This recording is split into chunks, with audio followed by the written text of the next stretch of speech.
¿Qué tienen en común la ciudad de Saltillo y la ciudad de Querétaro? Durante el periodo que abarcó la llamada Reconquista, los cristianos se vieron en la necesidad de adoptar un símbolo que les permitiese competir contra el poder divino que ejercía el dios mahometano, Alá. Así, transformaron al pacífico apóstol, hermano de Cristo, adecuándolo, convertido en símbolo de una iglesia militante, porque el culto católico tenía que pelear o morir. Para poder sobrevivir, se convirtió en un clero castrense. El símbolo adoptado fue el apóstol Santiago. Lo anterior lo podemos atisbar en las numerosas manifestaciones artísticas, donde el apóstol aparece montando su caballo alabastrino, empuñando su espada dispuesto a atacar a los moros que se encuentran a los pies del caballo. No son pocos quienes observan en la conquista del territorio americano por parte de los hispanos una elongación de la reconquista de la península ibérica. Si en la península Santiago fue adoptado como símbolo de guerra contra los musulmanes, bajo la advocación de Santiago Matamoros, en América se resemantizó su figura, tornándose en Santiago Mataindios. Un primer ejemplo de lo anterior lo podemos apreciar cuando Francisco López de Gómara señala que durante la batalla de Centla, mientras los españoles arredraban ante los embates de las huestes indígenas, apareció Francisco Morla, en un caballo rucio picado, que arremetió a los indios y los hizo arredrar algún tanto. Entonces, los españoles, pensando que era Cortés, arremetieron a los enemigos. Con esto el caballo no apareció más. Así, en 3 ocasiones, el del caballo blanco apareció entre los indios causando gran mortandad entre estos.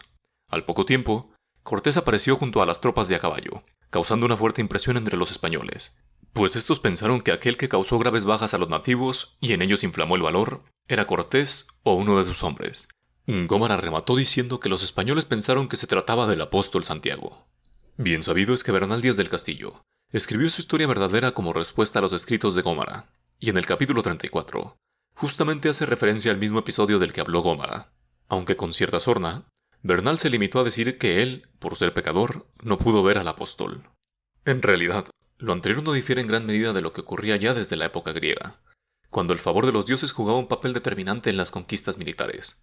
Aunque literario, el siguiente ejemplo permite entender parte del pensamiento que, todavía culminada la Edad Media, seguía vigente. Me refiero a cuando Diomedes, exaltado por Atenea, se dispone presto a atacar a Ares. La diosa de la sabiduría instó a Diomedes con las siguientes palabras: Tídida Diomedes, el más para mi alma querido, tú en nada temas a Ares ni a otro ninguno de los inmortales. Tal auxiliar soy yo para ti. Con el advenimiento del cristianismo, simplemente mutaron las deidades paganas por santos y vírgenes. Otras apariciones importantes, por mencionar algunas, del apóstol fueron las que ocurrieron en Tenochtitlan, durante la matanza del Templo Mayor, también referida por el propio Gómara. Matías de la Mota Padilla, ya entrado el siglo XVII, hizo referencia a la aparición que tuvo el apóstol en los tiempos de Nuño de Guzmán.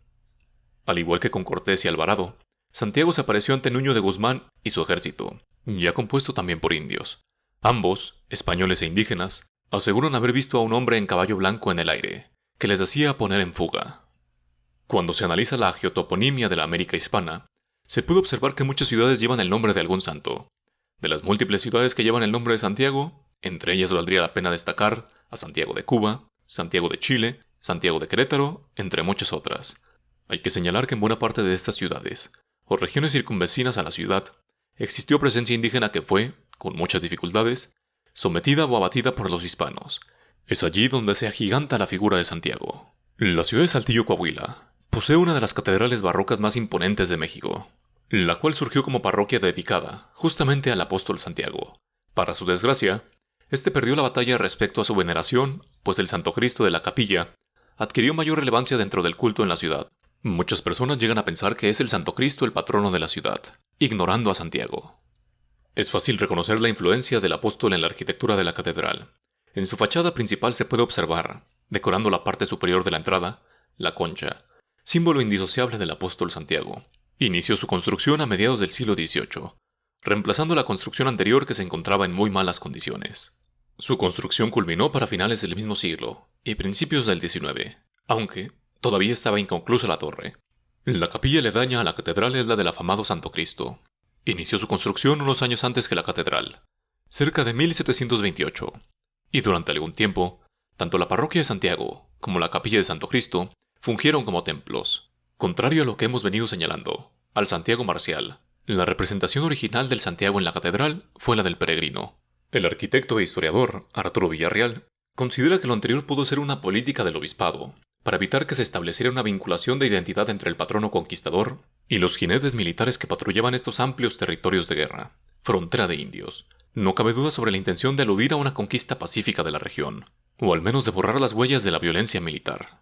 Por su parte, en la ciudad de Querétaro, en el templo y exconvento de San Francisco de Asís, que durante algún tiempo fungió como catedral, encontramos en su fachada principal, rematando también la puerta principal, al apóstol Santiago, ahora sí, bajo su advocación de Santiago Matamoros, un Santiago pujante que ha degollado a un infiel. Otro templo queretano asociado a Santiago es, por supuesto, la parroquia de Santiago. En una de sus fachadas podemos observar, guarecida por una malla por el deterioro, la concha de Santiago, mientras que en su interior podemos apreciar en la pintura mural, de igual forma, la concha. Podemos concluir señalando que la figura de Santiago se resignificó, bajo el mismo cariz militar que ya estaba presente en la península ibérica, pero bajo una nueva advocación, pasando de ser enemigo del paganismo musulmán a enemigo del paganismo indígena. Si les interesa ahondar en el tema, puedo recomendar los siguientes libros: Santiago, Trayectoria de un mito, de Francisco Márquez Villanueva, y Del apóstol Matamoros a Illapa Mata Indios, Dogmas e ideologías medievales en el descubrimiento de América, de Javier Domínguez García.